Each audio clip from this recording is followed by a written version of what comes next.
Hello everyone, आज हम लोग पढ़ेंगे चाइल्ड हेल्थ नर्सिंग। ठीक है, पीडियाट्रिक का ही हमारा लेक्चर चल रहा है और इस लेक्चर में हम लोग पढ़ने वाले हैं growth and development of new born baby या फिर चाइल्ड। यानी उसमें हम लोग को देखना है, इस लेक्चर में हम लोग देखेंगे कि कैसे कैसे ग्रोथ होती है, डेवलपमेंट कैसे होता है, क्या नॉर्मल डेवलपमेंट हो रही है, नॉर्मल ग्रोथ हो रही है बेबी में, या फिर एब नॉर्मल ग्रोथ हो रही है, या फिर ग्रोथ नहीं हो रही है। ठीक है, तो उन सारी चीज़ों के बारे में हम लोग देखेंगे। ठीक है, तो सबसे पहले ये टर्म को समझेंगे कि ग्रोथ क्या होता है, डेवलपमेंट क्या होता है। दोनों का तो मीनिंग लगभग वही हो गया कि दोनों में क्या मतलब ग्रो ही कर रहा है बेबी। ठीक है, ग्रो कर रहा है, लेकिन दोनों टर्म में डिफरेंस ये है कि ये क्वांटिटेटिव होता है और ये क्वालिटेटिव होता है। क्वांटिटेटिव का मतलब होगा कि अगर इसमें ग्रोथ होती है तो हम उसे मेजर कर सकते हैं, जैसे कि हमारा हाइट हो गया, हाइट को मेजर कर सकते हैं, वेट को मेजर कर सकते हैं, हमारा आर्म सरकमफ्रेंस हो गया, चेस्ट सरकमफ्रेंस हो गया, हेड सरकमफ्रेंस हो गया, ये सारी चीज़ें हम मेजर कर सकते हैं। ठीक है, लेकिन डेवलपमेंट यानी हमारी बॉडी के अंदर क्या डेवलप हो रही है, जैसे कि लीवर की साइज बढ़ रही है या फिर सेल्स का नंबर बढ़ रहा है, हमारा जो ब्रेन है वहाँ पे कॉग्निटिव प्रोसेस मतलब एक मेंटल जो ग्रोथ होती है वो अच्छे तरीके से हो रही है, तो इसको हम मेजर नहीं कर सकते, मेंटल ग्रोथ को हम मेजर नहीं कर सकते। ठीक है, तो ये क्वालिटेटिव होती है जिसको हम मेजर नहीं कर सकते। ठीक है, लेकिन दोनों चीज़ें हमारे लिए ज़रूरी है। ठीक है, factor which affect the growth and development. अब हम लोग देखेंगे कि कौन कौन सी फैक्टर है जो हमारी ग्रोथ और डेवलपमेंट को अफेक्ट कर सकती है, बेबी के ग्रोथ और डेवलपमेंट को अफेक्ट कर सकती है। ठीक है, इसमें सबसे पहला जो फैक्टर है वो है जेनेटिक फैक्टर। ठीक है, जेनेटिक फैक्टर। तो जेनेटिक फैक्टर में क्या होता है कि हमारी जो जीन होती है ना, आधी जो होती है, हाफ जो होती है मदर से आती है, हाफ फादर से आती है।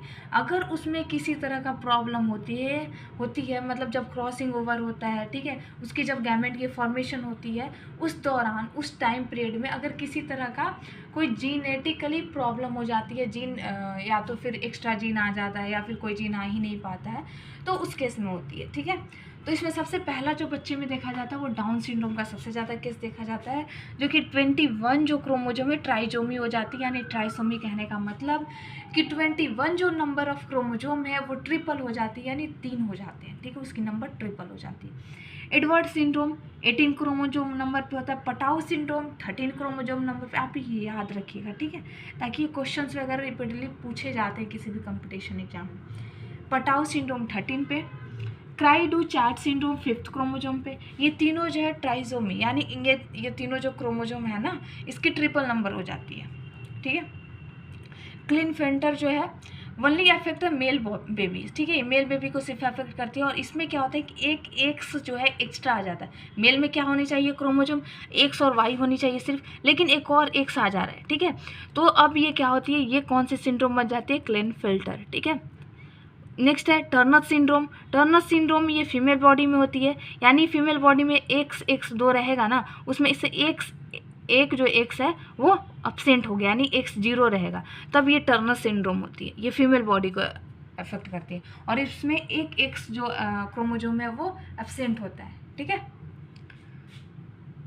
अब दूसरा फैक्टर क्या है, prenatal factor. Prenatal factor में क्या हो गया कि अगर टॉर्च नाम की कोई इन्फेक्शन होगी, यानी टॉर्च में 5 इन्फेक्शन होते हैं, बहुत सारे इन्फेक्शन होते हैं, जैसे कि टॉर्च का फुल फॉर्म हो गया टॉक्सोप्लाज्म, अदर्स में सिफिलिस या फिर हेपेटाइटिस बी है, रूबेला हो गया बच्चे में, या फिर साइटोमेगली वायरस से वो अफेक्टेड है बच्चा, हर्पिस सिम्प्लेक्स वायरस से अफेक्टेड है, तो इसके बाद प्री नेटल यानी बच्चा जन्म लेने से पहले ही। ठीक है, उस दौरान इस तरह का कोई भी इन्फेक्शन हो रखा है किसी वायरस वगैरह से, तो वो इन्फेक्शन की वजह से उसकी ग्रोथ और डेवलपमेंट डिले हो सकती है या फिर उसमें कोई दिक्कत आ सकती है। टेरिटोजेनिक ड्रग, अगर माँ जो है कुछ ऐसी ड्रग्स ले रही है जो कि बच्चे की ग्रोथ और डेवलपमेंट या फिर उसके जीन में कोई ऐसी चेंजेज कर दे रहा है, तो टेरिटोजेनिक ड्रग्स जिसमें होती है एस्पिरिन होती है, स्ट्रेप्टोमाइसिन होती है, ये सारे ड्रग्स हमें नहीं, या फिर एंटी एपिलेप्टिक ड्रग्स जो होते हैं फेंटोइन वगैरह, वो सारी ड्रग्स जो होती है वो बच्चे को इफेक्ट करती है। या फिर फीमेल जो है जो फीटस को कैरी कर रही है, ठीक है, प्रेग्नेंट फीमेल जो है वो माल न्यूट्रिएंट है, मतलब उसमें न्यूट्रिशन की कमी है, तो भी ये चीज़ें हो सकती है। ठीक है, प्री नेटल फैक्टर यानी ग्रोथ और डेवलपमेंट उसकी इफेक्ट हो सकती है। अब हम आते हैं पोस्ट नेटल। पोस्ट नेटल में जब हम बर्थ होने के बाद उसके बाद उसका क्या होता है, कोई ट्रॉमा हो जाए, इंजरी हो जाए, ठीक है, पुअर फीडिंग यानी पुअर ब्रेस्ट फीडिंग। ठीक है, पुअर फीडिंग का मतलब क्या हो गया, पुअर ब्रेस्ट फीडिंग, या फिर हम जब बच्चा खाने पीने लायक हो गया तो हम उसकी फीडिंग सही से नहीं करा पा रहे हैं, माल एजॉप्शन हो रही है, फिर माल न्यूट्रिएंट बेबी है, उस केस में हो सकती है उसकी ग्रोथ और डेवलपमेंट डिले। ठीक है। हार्मोनल फैक्टर देखिए एक चीज़ यहाँ पे आप ध्यान रखिएगा कि ह्यूमन फीटस जो होता है वो थायरॉक्सिन खुद से सिक्रेट करता है। जैसे ही बच्चा 12 वीक का हो जाता है ना, 12 वीक का, ठीक है, बॉडी के वोम्ब में जैसे ही बच्चा जो होता है वो 12 वीक का हो जाता है, तो उस दौरान थायरॉक्सिन नाम की हार्मोन वो खुद रिलीज करने लगता है। ठीक है, बेबी जो है थायरॉक्सिन नाम की, यानी फिटस, सॉरी बेबी नहीं, फिटस, वो थायरॉक्सिन नाम के हार्मोन खुद भी रिलीज करने लगता है, जो कि हेल्प करता है स्केलेटल मसल्स की मैच्योरेशन में। यानी अगर 12 वीक पर अगर ये हार्मोन रिलीज ना हो बेबी फिटस के थ्रू, तो क्या होगा कि स्केलेटल जो मसल्स होंगे यानी बोन्स वगैरह का मैच्योरेशन नहीं हो पाएगा, और वहाँ पे बोन्स जो होंगे वे वीक होंगे। ठीक है, तो ये हार्मोन बहुत ज़्यादा ज़रूरी है। ठीक है, अब हम लोग देखते हैं कि फैक्टर हम लोग देख लेंगे कौन कौन से फैक्टर है जो ग्रोथ और डेवलपमेंट को अफेक्ट कर सकती है। ठीक है, अब हम लोग एसेस कैसे करेंगे कि उसका जो ग्रोथ है, डेवलपमेंट है न्यूबॉर्न बेबी का या फिर चाइल्ड का, वो नॉर्मल तरीके से हो रहा है या फिर नहीं हो रहा है। ठीक है, तो इसमें सबसे पहले हम लोग हाइट के बारे में देखेंगे। ठीक है, वैसे तो हाँ, हाइट, वेट। ठीक है, तो हाइट जो नॉर्मल न्यू बॉर्न बेबी होते हैं उसकी हाइट कितनी होती है, 45 to 55 सेंटीमीटर होती है, या फिर एवरेज 50 सेंटीमीटर होती है। ठीक है, ये वैल्यू याद रखिएगा। तो जो ग्रोथ होती है ना, जो हाइट डेवलपमेंट होता है, हाइट की जो रेट है क्या कैसे बढ़ती है, 0 to 6 मंथ तक 2 सेंटीमीटर 2.5 सेंटीमीटर पर मंथ, यानी 0 से 6 महीने तक बच्चे की जो हाइट है ना 2.5 सेंटीमीटर हर महीने बढ़ेगी। ठीक है, हर महीने एवरी मंथ 2.5 सेंटीमीटर ग्रोथ करेगा बेबी। ठीक है, उसका हाइट बढ़ेगा। ठीक है, 6 to 12 मंथ यानी नेक्स्ट 6 मंथ में 1.5 सेंटीमीटर पर मंथ से ये ग्रोथ होगी, ग्रो करेगा। ठीक है, समझ आ रही है। तो अब हम लोग एक रेट तो देख लिया। अब हम लोग देखते हैं कि डिफरेंट एज पे बेबी की हाइट कितनी होनी चाहिए। ठीक है, एक नॉर्मल हाइट कितनी होनी चाहिए। अगर बच्चा 3 महीने का है तो उसकी हाइट 60 सेंटीमीटर, अगर 6 मंथ का है तो 65 सेंटीमीटर, 9th मंथ का है तो 20 सेंटीमीटर, और 1 साल का जब बच्चा हो जाता है तो 25 सेंटीमीटर, यानी 50% इंक्रीज कर जाता है। पहले बच्चे की कितनी हाइट थी, 50 सेंटीमीटर थी, इसका 50% निकालेंगे तो कितना हो जाएगा, 25 ना, 25 सेंटीमीटर होगा। तो ये 50 से कितना हो गया, 75 हो गया, 25 हो गया। ठीक है, तो 50% इंक्रीज कर जाती है 1 साल में। ठीक है, 1 ईयर का जब बच्चा होगा तो उसकी जो हाइट होगी 25 सेंटीमीटर होगी। ठीक है, जब 2 साल का वही बच्चा हो जाएगा तो उसकी हाइट कितनी हो जाएगी, 90 सेंटीमीटर हो जाएगी। 4 ईयर्स का होगा तो 100 सेंटीमीटर डबल हो जाएगी, और वहीं 13 ईयर्स का हो जाएगा बच्चा तो उसकी 150 हाइट हो जाएगी, ट्रिपल हो जाती है, 50 इंटू 3 यानी ट्रिपल हो जाती है। ठीक है, 150 सेंटीमीटर हो जाती है हाइट। ठीक है, तो ये नॉर्मल है। ठीक है, उसके बाद कुछ फीमेल में है, इसके बाद फीमेल की ग्रोथ कम हो जाती है, मेल की ज़्यादा होती है, तो थोड़ी डिफरेंसेज आगे आती है। ठीक है, बाकी नॉर्मल 13 ईयर्स तक इतनी ग्रोथ होनी चाहिए। ठीक है, उसके बाद हम लोग देखते हैं वेट। ठीक है, वेट जो होती है न्यू बॉर्न बेबी कितनी होती है, 2.5 से 3.9 kg, एवरेज 2.9 kg। जन्म लेने के कुछ दिनों में ही, मतलब तुरंत ही, मतलब कितनी percent blood loss, sorry body weight loss हो जाती है, 10% जो होती है। बच्चे की अगर 3 kg वेट है, ठीक है, 3 kg वेट है, तो उसका जो होता है 10% जो होता है 10%। ठीक है, 3 × 10/100 हम कर लेंगे तो यानी 0.3 kg। ठीक है, यानी 30 ग्राम, सॉरी 0.3 kg जो होगा उसका वेट जो होगा उसी टाइम लॉस हो जाएगा। क्यों लॉस होगा, क्योंकि मैचुरेशन ऑफ किडनी होती है जिसमें मतलब काफ़ी ज़्यादा एनर्जी की ज़रूरत पड़ती है, तो उस दौरान उसकी वेट लॉस हो जाती है। एडेप्टेशन इन एक्स्ट्रा यूटेराइन लाइफ, मतलब बाहर के उसे इन्वायरमेंट में एडप्ट करना पड़ता है, उसकी वजह से उसकी वेट लॉस होती है। इम्प्रॉपर ब्रेस्ट फीडिंग, अगर ब्रेस्ट फीडिंग इम्प्रॉपर तरीके से होती है तो और भी ज़्यादा वेट लॉस होती है। ठीक है, यानी ब्रेस्ट फीडिंग बहुत ज़्यादा इंपॉर्टेंट है। ठीक है, अब जिस तरह से हम लोगों ने हाइट का रेट पढ़ा था कि मतलब 0 to 6 मंथ में किस रेट से हाइट बढ़ती है, 6 to 12 मंथ में किस रेट से हाइट बढ़ती है, ठीक उसी तरह वेट का रेट क्या होगा। ठीक है, 0 to 3 मंथ पे ये क्या होगा कि 25 ग्राम से 30 ग्राम तक पर डे इंक्रीज हो गए, यानी बच्चे की जो वेट है ना हर दिन 25 से 30 ग्राम इंक्रीज करेगी पहले 3 मंथ में। ठीक है, 25 to 30 gram per day increase करेगी फर्स्ट 3 मंथ में। और 3 मंथ से 1 साल यानी 12 मंथ तक 400 ग्राम पर मंथ, यहाँ पे ध्यान रखिएगा पर महीने, ठीक है, एक महीने में 400 ग्राम इंक्रीज करेगी। और यहाँ पर डे 25 से 30 ग्राम इंक्रीज करती है, ठीक है। अब देखिए क्वेश्चन जैसा पूछा गया था कि if a new born baby is 30 kg, ठीक है, अगर बच्चा जन्म लेता है तो उस वक्त उसका वेट कितना है, 3 kg है, 30 kg मैंने गलत बोल दिया, सॉरी, 3 kg है। तो 1 साल बाद उसकी वेट कितनी होगी, ये कैलकुलेट हम कर सकते हैं जो ऐसे मैंने रेट बताया, ठीक है। तो उसके बाद उसकी वेट अप्रॉक्स 8 पॉइंट समथिंग आती है, यानी अप्रॉक्स 9 kg ट्रिपल हो जाती है, ठीक है। और 5 से 6 मंथ पे 6 kg हो जाती है, यानी डबल हो जाती है, ठीक है। तो अब हम डिफरेंट एज पे देखेंगे कि कब कितना ज़्यादा वेट होता है, ठीक है। जब बच्चा 1 साल का है तो 9 kg उसका वेट होगा, 9 kg, ठीक है।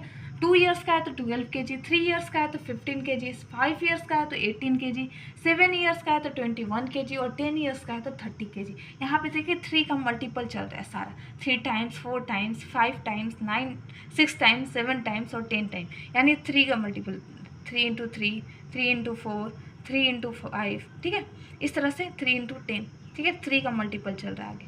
इस तरह से हम याद कर सकते हैं इसको, 1 year, 2 year, 3 year, 5 year, 7 year और 10 ईयर पे, ठीक है। इतनी नॉर्मल वेट होनी चाहिए एक बच्चे की, ठीक है, इस तरह से ग्रोथ होनी चाहिए। अब नेक्स्ट हम लोग देखेंगे कि हाइट वेट देख लिया, अब हेड सरकमफ्रेंस, ठीक है। अगर हेड सरकमफ्रेंस भी बहुत ज़रूरी है क्योंकि ब्रेन की डेवलपमेंट और ग्रोथ पता चलती है उससे। तो हेड सरकमफ्रेंस एक नॉर्मल तरीके से ग्रो कर रहा है या फिर नहीं कर रहा है, बहुत ज़्यादा अगर ग्रोथ होगी तो हाइड्रोसेफेलस की केस हो जाएगी, बहुत कम ग्रोथ कर रही है तो वो भी दिक्कत है, ठीक है, डिहाइड्रेशन वगैरह हो सकती है या फिर उसकी ग्रोथ अच्छे से होनी ज़रूरी है। तो न्यू बॉर्न का नॉर्मल जो होती है हेड सरकमफ्रेंस कितनी होती है, 33 टू 35 सेंटीमीटर, जब बच्चा जस्ट जन्म लेता है। उसको मेजर कैसे करते हैं, नॉन स्ट्रेचेबल टेप, यानी जो टेप स्ट्रेच नहीं हो सकती है, एक नॉर्मल नॉन स्ट्रेचेबल टेप से मेजर करते हैं। हम आगे कहाँ लेते हैं, सुप्रा और बाइटल रीचेज, ठीक है, ये जो हमारी आँख होती है ना, ये जो आँख होती है और ये आईब्रो होते हैं, ठीक है, आईब्रो यहाँ से इसके जस्ट ऊपर सुप्रा और बाइटल, और पीछे में जो हमारी ये ब्रेन होती है ना, ये हमारी ब्रेन, तो ये हमारी पीछे में ऑसिपिटल प्रोट्यूशंस, मतलब प्रोट्यूशन यानी पीछे में ऐसे थोड़ी निकली हुई सी पोर्शन होती है ना पीछे में, बैक साइड में, वहाँ से आगे में आँख से ऊपर से यानी सुप्रा और बाइटल से लेंगे और पीछे ऑसिपिटल प्रोट्यूशन से उसकी मेजरमेंट करते हैं, ठीक है। और ये जो मेजरमेंट जो होगी हमारे ये जो कान होते हैं ना, ये दोनों साइड ईयर के ऊपर से जानी चाहिए टेप, ठीक है, मेजरेबल जो टेप है वो ईयर के ऊपर से जानी चाहिए, ये चीज़ ध्यान रखिएगा मेजर करते हो आप, ठीक है। इसकी भी रेट क्या है कि 0 to 3 मंथ में ये 2 सेंटीमीटर पर मंथ बढ़ता है, ठीक है। 3 से 6 सेंटीमीटर, 3 से 6 मंथ पे 1 सेंटीमीटर पर मंथ, और 6 से 1 ईयर में 0.5 सेंटीमीटर पर मंथ के रेट से ये बढ़ता है। अब जैसे हमें कैलकुलेट करना हो कि 1 साल में कितना इसकी ये बढ़ेगी हेड सरकमफ्रेंस, तो इस रेट के थ्रू हम निकाल सकते हैं। 0 to 3 मंथ में 2 सेंटीमीटर के रेट से बढ़ रहा है, यानी 3 इंटू 2 हो जाएगा। यहाँ पे 3 मंथ और है तो 3 इंटू 1, और यहाँ पे 6 मंथ है 6 इंटू 0.5। ये सबको हम ऐड करेंगे तो अप्रॉक्स 9 सेंटीमीटर के आसपास आएगा, जो कि हम अप्रॉक्स 10 सेंटीमीटर ले लेते हैं। तो अगर बच्चे की इनिशियली अगर 35 सेंटीमीटर उसका हेड सरकमफ्रेंस है तो 1 साल बाद वो 45 सेंटीमीटर हो जाता है। कितना हो जाता है, 45 सेंटीमीटर हो जाता है, ठीक है। अभी हम लोगों ने चेस्ट सरकमफ्रेंस हेड सरकमफ्रेंस देखा, अभी हम लोग देखेंगे चेस्ट सरकमफ्रेंस। तो नॉर्मल जो न्यू बॉर्न बेबी जब जन्म लेता है तो उस वक्त, ठीक है, उस वक्त उसकी चेस्ट सरकमफ्रेंस कितनी होती है, 30 टू 33 सेंटीमीटर, यानी उस वक्त हेड सरकमफ्रेंस जो होता है, उस वक्त जो होती है हेड सरकमफ्रेंस वो ज़्यादा होती है चेस्ट सरकमफ्रेंस से, ठीक है, क्योंकि चेस्ट सरकमफ्रेंस कितना है 30 टू 33 सेंटीमीटर और हेड सरकमफ्रेंस कितनी थी 33 टू 35 सेंटीमीटर, ठीक है। लेकिन जैसे ही 1 साल का बच्चा हो जाता है ना, 1 ईयर का हो जाता है, तो उसकी हेड सरकमफ्रेंस और चेस्ट सरकमफ्रेंस दोनों बराबर हो जाती है, कितनी हो जाती है 45 सेंटीमीटर। याद रखिएगा कब होती है, 1 साल पे, ठीक है, ये चीज़ याद रखिएगा। अब रेशियो देखिए चेस्ट सरकमफ्रेंस का, ठीक है, एक नॉर्मल सी रेशियो मैं बता रही हूँ यहाँ पे। इंटीरियर पोस्टीरियर, ठीक है, इंटीरियर पोस्टीरियर और ट्रांसवर्स डायमीटर जो होती है चेस्ट की, अगर बच्चा इन्फेंट है यानी 1 साल का है तो उस वक्त क्या होगी 1:1 रेशियो, एडल्ट है तो 1:2 रेशियो, और किसी को COPD एम्फाइसीमा हो गई है तो 2:1 होता है, ठीक है, ये नॉर्मल है, ध्यान रखिएगा, ठीक है। अब नेक्स्ट हम लोग देखते हैं मिड आर्म सर्कमफ्रेंस, ठीक है, ये 5th नंबर। ये सारी चीज़ें हम असेसमेंट कर रहे हैं कि उसका डेवलपमेंट और ग्रोथ सही तरीके से हो रहा है या नहीं, ठीक है। New born normal mid arm circumference कितनी होती है 11 to 12 सेंटीमीटर। इसको मेजर किस चीज़ से करते हैं, साकिट टेप या फिर बैंगल टेस्ट करते हैं, ठीक है, मैं बताऊंगी ये दोनों चीज़ के बारे में, साकिट टेस्ट में ऐसा क्या होता है, बैंगल टेस्ट में क्या होता है, ठीक है। टू चेक न्यूट्रिशनल स्टेटस, इससे पता चलता है कि बेबी माल न्यूट्रिएंट है या फिर नॉर्मल न्यूट्रिशन है, क्या है, ठीक है, ओबीज है, मतलब उसकी न्यूट्रिशनल स्टेटस को हम इसमें चेक करते हैं, ठीक है। To assess the malnutrition condition, baby की माल न्यूट्रिशन कंडीशन को एसेस करते हैं हम इसमें। एट ए 5 ईयर्स, 5 साल पे बच्चे की जो मिड आर्म सर्कमफ्रेंस है कितनी होनी चाहिए, 15 to 20 सेंटीमीटर होनी चाहिए, 15 to 20 सेंटीमीटर होनी चाहिए, ठीक है।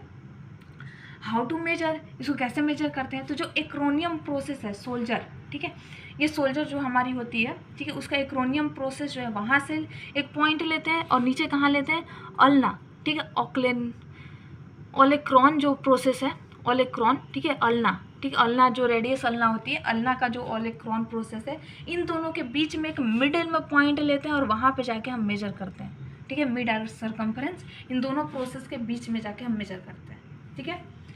अब इसमें जैसे हम लोग 2 चीज़ देखे थे, साकिट टेप देखे थे और बैंगल टेस्ट देखे थे। साकिट टेप पहले देखिए, साकिट टेप जो होती है उसमें 3 कलर होती है इस तरह की, रेड, येलो और ग्रीन, 3 कलर होते हैं, ठीक है।